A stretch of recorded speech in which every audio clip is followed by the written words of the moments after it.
Good morning बच्चों। कक्षा 9 विषय हिंदी व्याकरण।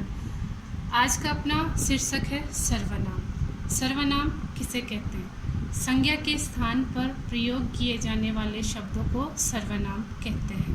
सर्व का मतलब होता है सब और नाम का मतलब होता है नाम, अर्थात सबका नाम। यानी संज्ञा जो शब्द होता है और उसके स्थान पर किसी दूसरे शब्द का प्रयोग किया जाता है उसे सर्वनाम कहते हैं। सर्वनाम के भेद। सर्वनाम के 6 भेद होते हैं। पहला वाला पुरुषवाचक सर्वनाम, दूसरा है संबंधवाचक सर्वनाम, तीसरा निश्चयवाचक सर्वनाम, चौथा है अनिश्चयवाचक सर्वनाम, 5 है प्रश्नवाचक सर्वनाम और 6 है निजवाचक सर्वनाम। पुरुषवाचक सर्वनाम किसे कहते हैं? पुरुषवाचक सर्वनाम पुरुषों, स्त्री या पुरुष के नाम के बदले आते हैं। पुरुषवाचक सर्वनाम का प्रयोग कहने वाले, मैं, हम, सुनने वाले, तू, तुम आदि और जिसके संबंध में कहा जाए वह, वे के लिए होता है उसे पुरुषवाचक सर्वनाम कहते हैं। पुरुषवाचक सर्वनाम के 3 भेद होते हैं। उत्तम पुरुषवाचक सर्वनाम, मध्यम पुरुषवाचक सर्वनाम, अन्य पुरुषवाचक सर्वनाम। उत्तम पुरुषवाचक सर्वनाम वक्ता या लेखक के नाम के स्थान पर जो सर्वनाम आता है उसे उत्तम पुरुषवाचक सर्वनाम कहते हैं।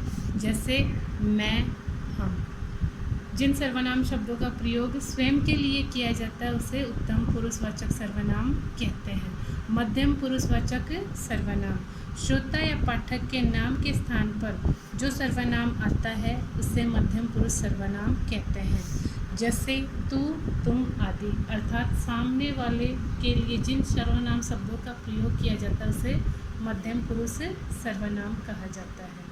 अन्य पुरुषवाचक सर्वनाम जो सर्वनाम वक्ता द्वारा किसी अन्य व्यक्ति जिसके संबंध में कुछ कहा जाता है के लिए किया जाता है उसे अन्य पुरुषवाचक सर्वनाम कहा जाता है। जैसे वह, वे, यह, ये आदि। दूसरा है अपना संबंधवाचक सर्वनाम।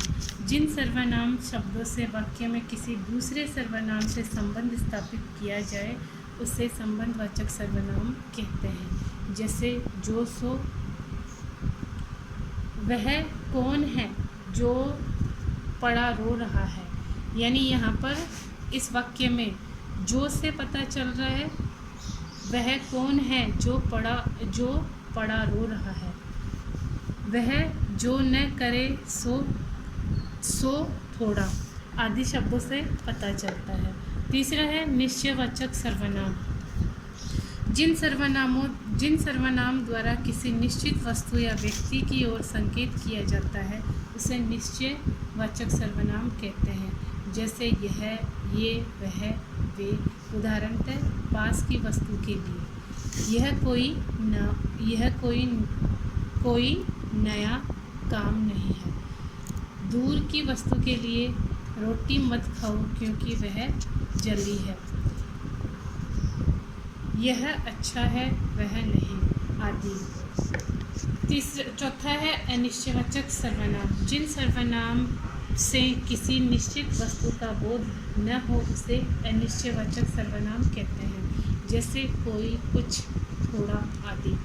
कोई आ रहा है, कोई आया है।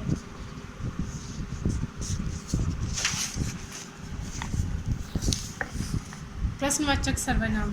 जिन सर्वनाम शब्दों का प्रयोग वक्ता श्रोता के लिए प्रश्न पूछने के लिए करता है उसे प्रश्नवाचक सर्वनाम कहते हैं। जैसे कौन आता है, कौन है, तुम क्या खा रहे हो आदि प्रश्नवाचक सर्वनाम कहलाते हैं। निजवाचक सर्वनाम। जिन सर्वनाम शब्दों का प्रयोग वक्ता श्रोता और स्वयं के लिए जिन सर्वनाम शब्दों का प्रयोग वक्ता स्वयं के लिए निजता प्रकट करने के लिए करता है उसे निजवाचक सर्वनाम कहते हैं। जैसे यह काम मैं अपने आप कर लूँगा या मैं अपने आप कर लूँगा। राम ने अपने आप को संभाला और कहा कि आप जाइए आदि शब्दों में निजता का बोध हो रहा है उसे निजवाचक सर्वनाम कहते हैं।